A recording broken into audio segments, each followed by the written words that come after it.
안녕하세요. 오늘은 불기소 처분에 대한 검찰 항고에 대해서 알아보겠습니다.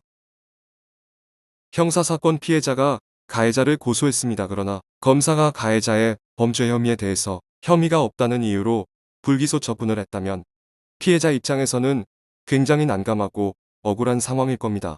이렇게 검사의 부당한 불기소 처분에 불복하는 방법 중 한 가지가 검찰 항고입니다.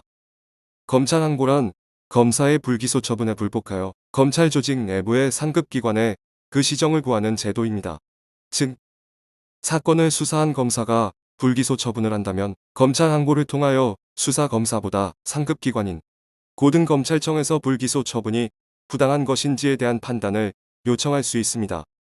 검찰 항고는 검사의 불기소 처분에 불복하는 고소인이나 고발인이 항고할 수 있습니다.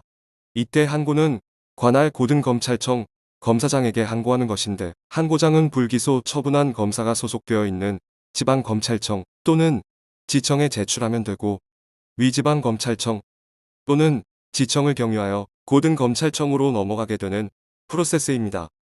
다만 고소, 고발 이후에 수사기관에 진정서를 제출하여 진정 절차를 수사가 진행되는 경우가 있습니다. 진정서나 진정인 진술조서의 기재 내용에 피의자의 처벌을 희망하는 의사표시가 있는 때에는 진정인을 적법한 고소인으로 보아 항고할 수 있게 됩니다. 검찰 항고 기간의 제한은 고소 또는 고발 사건의 경우 검사가 불기소 처분을 하면 처분한 날로부터 7일 이내에 서면으로 고소인 또는 고발인에게 그 취지를 통지하여야 합니다. 검찰 항고는 위불기소 처분 통지서를 받은 날로부터 30일 이내에 해야 합니다. 그러나 진정인에게 검사가 불기소 처분 통지서를 별도로 보내주지는 않습니다. 위에서 설명드린 것처럼 진정인이 진정서 혹은 진정인 진술조서에 피의자의 처벌을 희망한다고 의사표시를 하였다면 적법한 고소인으로 보고 항고 사유가 됩니다. 따라서 진정인의 경우 위 30일 기간은 지방검찰청 또는 지청의 불기소 이유서를 발급받은 날부터 계산할 수밖에 없습니다. 위 30일의 기간이 지난 후에 접수된 항고는 곧바로 기각되는 점 유의하셔야 합니다.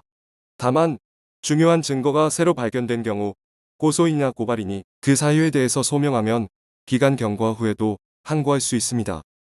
항고가 있으면 원칙적으로 불기소 처분을 한 검사 이외의 다른 검사가 이를 처리하게 됩니다.